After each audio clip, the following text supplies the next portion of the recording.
चला तर आज आपण 3 अंकी मूळ संख्या आहे की नाही हे कसं चेक करायचं हे पाहणार आहोत। बघा, मूळ संख्या आपण कशाला म्हणतो? ज्या संख्येला ती संख्या आणि 1 या दोनच संख्येनी भाग जातो त्या संख्येला आपण मूळ संख्या म्हणतो, बरोबर? पण आता जर आपल्याकडे 3 अंकी संख्या असेल तर ती मूळ संख्या आहे की नाही हे कसं बरं चेक करायचं? चला तर मग पाहूयात। बघा, 149 च्या जवळची वर्गसंख्या घ्या। 149 ची जवळची वर्गसंख्या कोणती आहे? तर 144, बरोबर। आता या 144 चं काय करूयात? वर्गमूळ घेऊयात। बघा, वर्गमूळ किती आहे 144 चं? 12 आहे।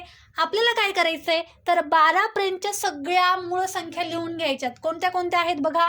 2, 3, 5, 7 आणि 11 या 12 पर्यंतच्या पूर्ण काय आहेत तर मूळ संख्या आहेत। आता काय करायचंय आपल्याला तर या सगळ्या संख्यांपैकी जर कोणत्याच संख्येने 149 ला भाग गेला नाही तर 149 आपली मूळ संख्या असणार आहे। आणि यापैकी जर एकाही संख्येने 149 ला भाग गेला तर ती आपली मूळ संख्या असणार नाहीये। ठीक आहे, चला बघा, 2 नी भाग घालूयात 149 ला। 2 ची कसोटी माहिती आहे सगळ्यांना, एकक स्थानी 0, 2, 4, 6, 8 असला पाहिजे तरच त्या संख्येला 2 नी भाग जातो। म्हणजे 149 ला 2 नी भाग जाणार आहे का?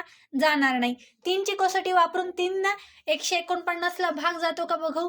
चला, दिलेल्या अंकांची बेरीज करायची आणि बेरजेला जर 3 नी भाग गेला तर त्या पूर्ण संख्येला 3 ने निश्चित भाग जातो, बरोबर। चला, 1 आणि 4 5, 5 आणि 4 5 आणि 9 14 म्हणजे या संख्येला 3 नी सुद्धा भाग जात नाही। आता 5 ची कसोटी वापरूयात। एकक स्थानी 0 किंवा 5 असला पाहिजे तरच संख्येला 5 नी भाग जातो। 149 ला 5 नी भाग जाणार नाही। मग आता राहिला 7, 7 नी भाग घालून बघूयात।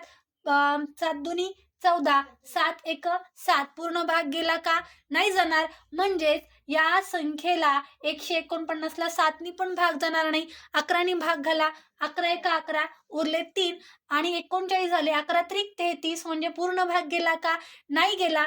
यापैकी कोणत्याच संख्येने 149 ला भाग गेला नाही, याचा अर्थ असा आहे की 149 ही आपली मूळ संख्या आहे।